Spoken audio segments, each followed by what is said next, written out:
Welcome back to Tam, and today we're making this guy a Madeira cake. We're going to discuss where Madeira cake gets its name, but it's still a very traditional British bake, and we're going to actually change it up and make it dairy-free. So stick around while we show you how to make this awesome, delicious orange Madeira cake. It's amazing. This whole week we're preparing for a Shabbat afternoon tea. It's gonna be a tea party around here. The Great British Summer means the Shabbat only goes out at around 10 p.m. So we've got all afternoon for tea, this very awesome British institution. So we've got a tiered cake stand and we're filling it up with all these awesome tea time treats, including Madeira cake. Mistakenly, many people think that Madeira cake has Madeira wine in it, a wine that comes from Portugal. Not so.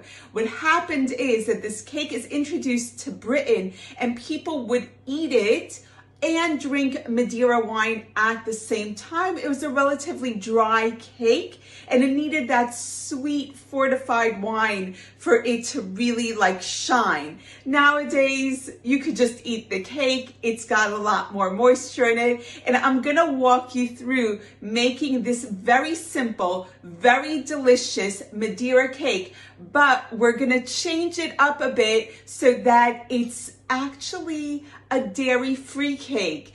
Madeira cake's never known it this good. I'm serious. So let's get started. We're doing an orange Madeira cake, and instead of butter, we're using olive oil. So here is my sugar. Let's start with the orange component and the grated zest of 1 orange. So the zest is going to go into the sugar, and this way we can make sure that the orange flavor is everywhere. We're rubbing the zest into the sugar. It's gonna make the sugar a little bit damp and very orangey. The smell is insane. I love oranges. I love most things, I have to say. I say that all the time, but I really do.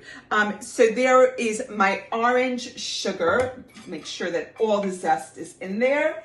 And we're gonna set that aside. In my bowl are gonna go all my wet ingredients first. So we've got 3 eggs, which I've checked. That's gonna go in there. Let's give them a whisk. And I'm gonna whisk in my olive oil. As I said, this is going to be a dairy-free Madeira cake. It really is a lot like a pound cake looking, but much lighter since we're leaving out the butter. Our tea time treats are very, very dairy heavy, very butter heavy. They're delicious, but we needed some lighter stuff going on there. So that was the olive oil. We're gonna whisk in a 1/4 cup of freshly squeezed orange juice. So the orange that we zested doesn't go to waste.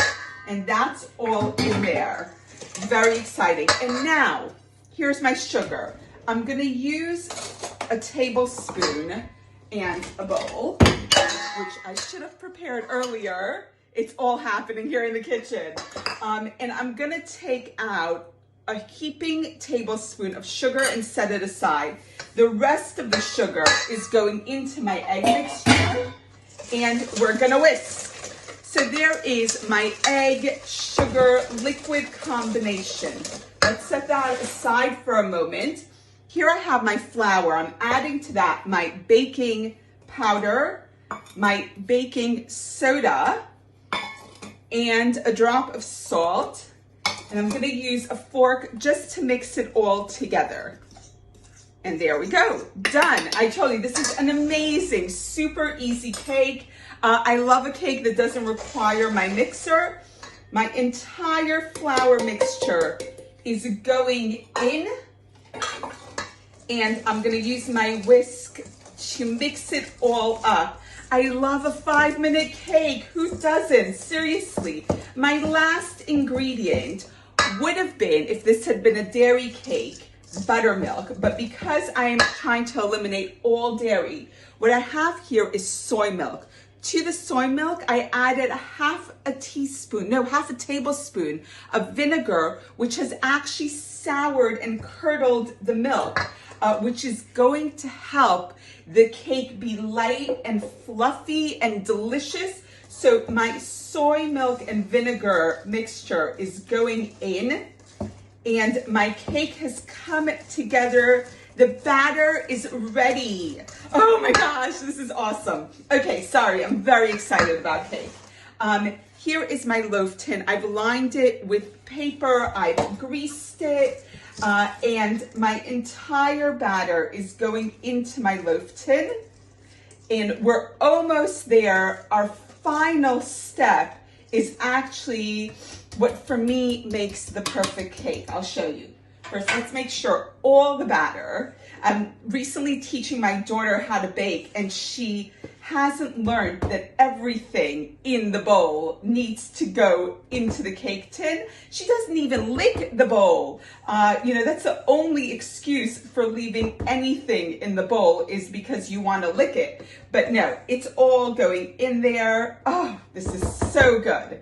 Okay, so final bits. And now we're gonna take that reserved sugar, the one I made a mess with, and we're gonna sprinkle it right on top of the cake.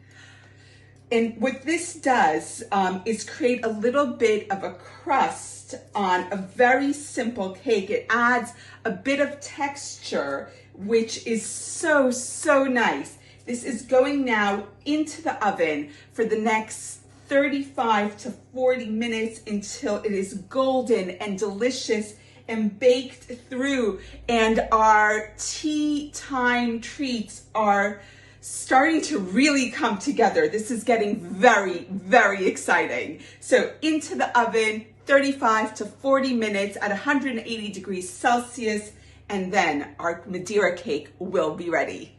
So our Madeira cake is out of the oven, and if you'll remember, we put a little bit of a sugar coating on top. What it's done is it's created a bit of a crust so that when you cut into the cake, you get a little bit of a crunchy, sugary topping, and it just adds that little bit of texture to this otherwise absolutely delicious cake, but it's an extra texture note that only enhances it. So I hope you stick with us while we build our tea time treats, and without forgetting our dairy-free Madeira cake. See y'all soon. Bye.